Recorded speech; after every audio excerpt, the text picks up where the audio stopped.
Здравствуйте!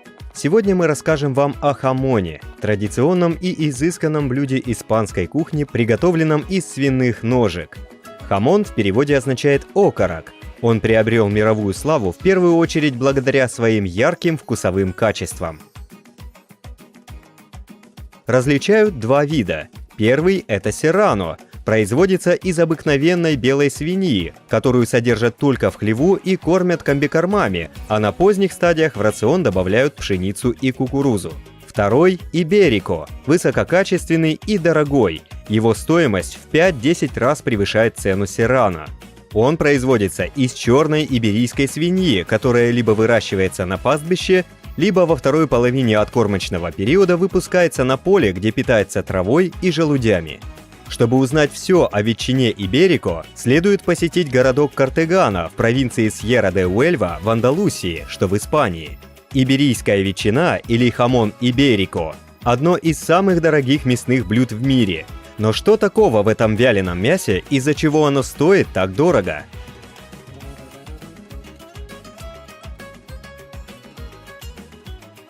Причина, по которой это так престижно, на самом деле стоит за спиной ведущей. Как видите, позади нее находится несколько свиней, и они из особой породы, называемой черными иберийскими свиньями.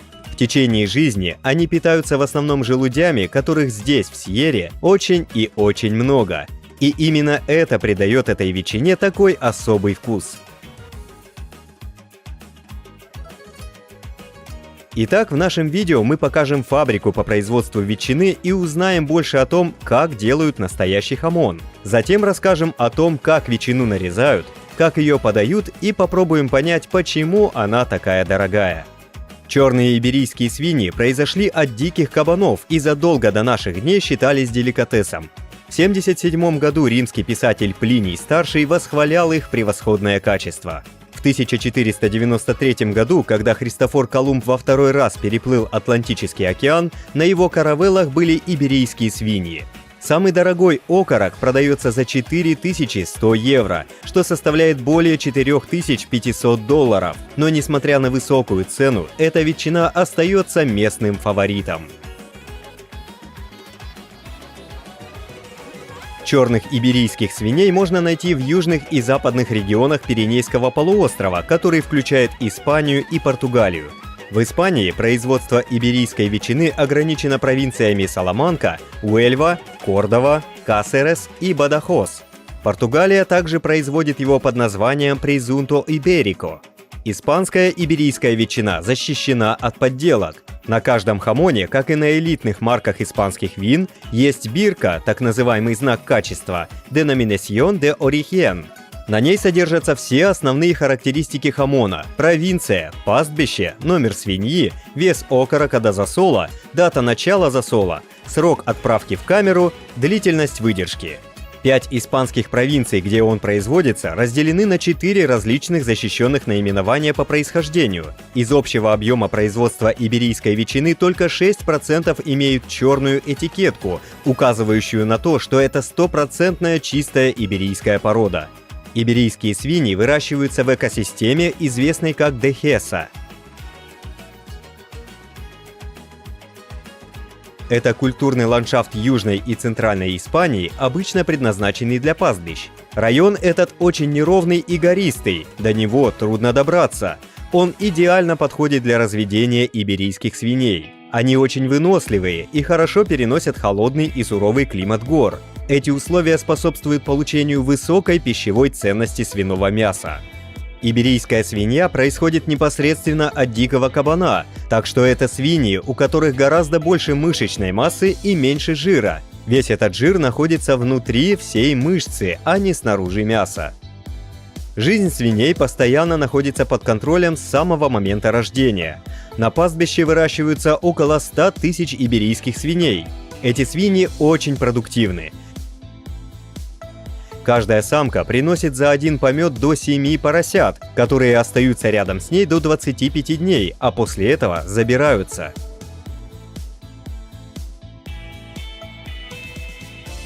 Далее они растут в течение 2 месяцев в другом помещении с контролируемой температурой.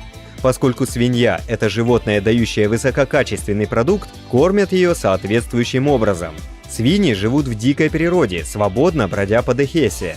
Согласно правилам, на гектар пастбищ не должно приходиться более 2 свиней. Дехеса богат оливками, орехами и ягодами, но особенно желудями, называемыми по-испански «беллотас», которые богаты питательными веществами и жирными кислотами. По сути, это суперфуд для свиней.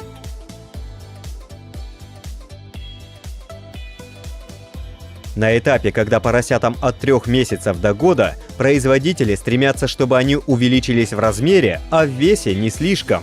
Поэтому их немного ограничивают в еде, чтобы они не слишком растолстели. На пастбищах, где их выкармливают, практически нет травы, зато желудей там предостаточно. Чтобы свиньи не портили корни деревьев, им специально прокалывают пятачки, из-за чего процесс рытья становится практически невозможным. Питаясь природными продуктами, само животное выбирает то, что ему нужно в соответствующей экосистеме. Они пасутся среди обыкновенных пробковых дубов и других деревьев, где чередуются желуди, орехи, травы и ароматические растения. Выпас начинается в октябре и заканчивается в феврале. В это время используются все дары пастбища. С восхода солнца и до его заката свиньи делают только 2 дела – едят и отдыхают. Их вес может дойти до 60 килограммов. Сначала они съедают сладкие желуди с обыкновенных дубов. Это их любимое лакомство. Затем они переходят к желудям пробкового дуба, а на закуску предпочитают различные травы. Они должны съедать по 7 килограммов желудей в день. Через 45 дней выпаса жирные кислоты, находящиеся в желудях, переходят в жир животного, и получается та замечательная смесь белков и здоровых жиров, которые позволяют специалистам по питанию говорить о здоровом воздействии хамона. Итак, узнав все о черной иберийской свинье и о том, почему это такая особенная свинья, отличающаяся от любой другой породы, чтобы узнать о процессе изготовления ветчины, следует посетить местную компанию Ласо в городе Картегане. Вяленье хамона всегда было связано с местами, где достаточно низкая температура и чистый воздух, наполненный ароматом сосен и дубов. Это идеальные условия для сохранения ветчины. Путь у хорошего хамона достаточно долгий.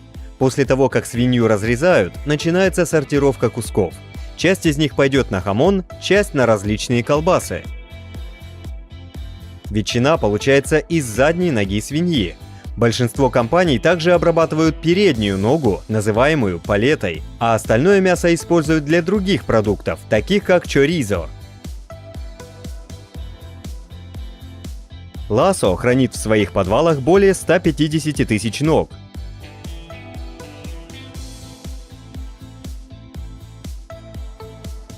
Некоторые из производимых здесь ветчин происходят из еще более редкой породы иберийских свиней – Манчадо де Хабуго, у которых есть черные пятна на коже и которые можно найти только в Сьерра-де-Уэльва. Свиней забивают в возрасте 15 месяцев. Для получения элитного хамона забить свиней нужно до конца марта. Затем ветчину и палету закапывают в морскую соль на 15-20 дней в зависимости от веса, исходя из 1,5 дней на каждый килограмм веса. Нахождение ветчины в течение долгих недель под слоем соли даст ей новую длинную жизнь и необходимый вкус.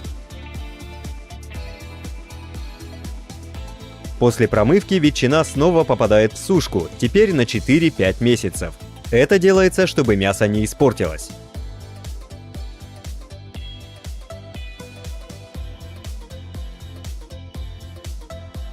После засолки процесс начинает постепенно замедляться.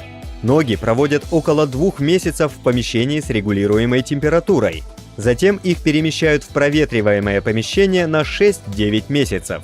Сушка проводится в естественных условиях при низкой температуре и влажности, которые постепенно увеличиваются. В горах Уэльвы с их уникальными температурными и климатическими условиями ветчина естественным образом пропотевает, жир тает, наполняется воздухом гор. Ветчина приобретает жирность, определенные ароматы и запахи, которые полностью отличаются от других видов продуктов. Чтобы проверить состояние куска, проводится дегустация. Ломтики прокалываются с 3 сторон, соответствующих месторасположению кровеносных сосудов. На данном этапе кусок смазывают сливочным маслом. Эту процедуру проведут еще раз перед тем, как отправить хамон в погреб. Нахождение в подвалах – это заключительный этап выдержки, а также самый продолжительный. Здесь хамон будет находиться при стабильной температуре. Собственно говоря, именно в подвале и начинают создаваться хамоны, получаясь такими плотными и тугими. В среднем иберийской ветчине требуется пара лет, чтобы достичь пика вкуса, но некоторые ножки могут сохнуть гораздо дольше. Время выдержки зависит от веса. Куски ветчины могут провести здесь 2, 3 и даже 4 года. Чтобы лучше понять, как маркируется иберийская ветчина на рынке, можно посетить Productos de la Sierra, магазин в Севилье, который закупает местные продукты из Андалусии, расположенной не далее 250 километров.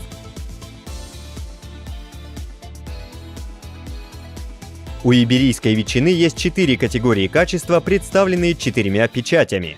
Максимальное качество имеет черную печать и является стопроцентной иберийской свиньей де Беллота. Это означает, что мать и отец были стопроцентными иберийскими свиньями де Беллота, и что свинья была выращена на свободном выгуле и питалась желудями. Следующая печать – красная. Это означает, что мать на 100% иберийская, но отец другой породы, называемой дюрок. Затем есть свиньи, которых выращивают на свободном выгуле, но не кормят исключительно желудями. Они отмечаются зеленой печатью. Это свинья де Кампо, деревенская. И последняя категория – самого низкого качества, полученная в результате интенсивного земледелия. Она отмечена белой печатью. Как проверить, хорошая ли это ветчина? У хорошего хамона мягкая ткань, а жир должен таять при небольшой температуре.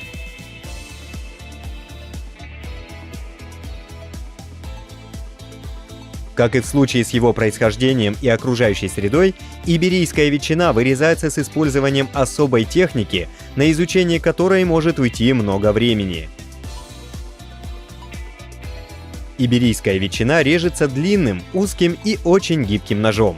Очень важно всегда резать в направлении мышц, чтобы текстура жира и мяса всегда оставалась одинаковой. Специальный нож позволяет получить максимальное количество ломтиков каждый раз, когда производится нарезка ветчины. Он также дает возможность создать красивый дизайн из нарезанных ломтиков. Чтобы попробовать хамон в кругу семьи, его следует начинать разрезать вдоль кости. Хамон обычно быстро съедают, поэтому резать его надо в самом широком месте.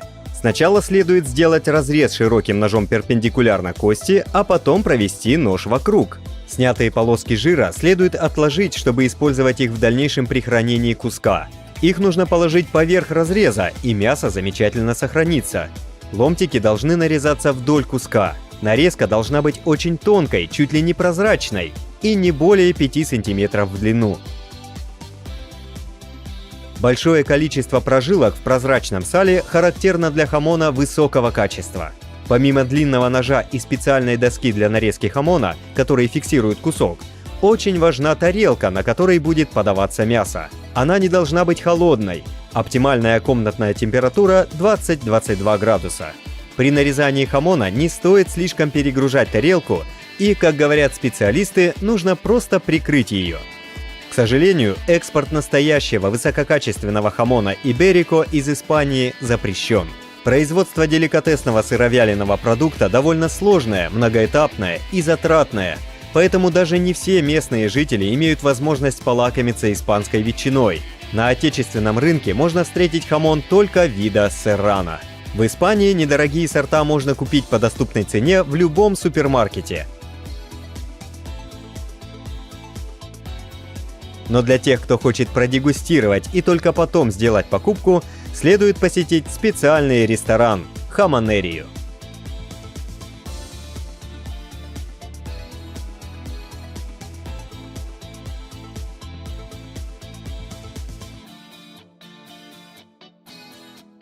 На этом все. Если вам понравилось это видео, ставьте лайки и подписывайтесь на канал.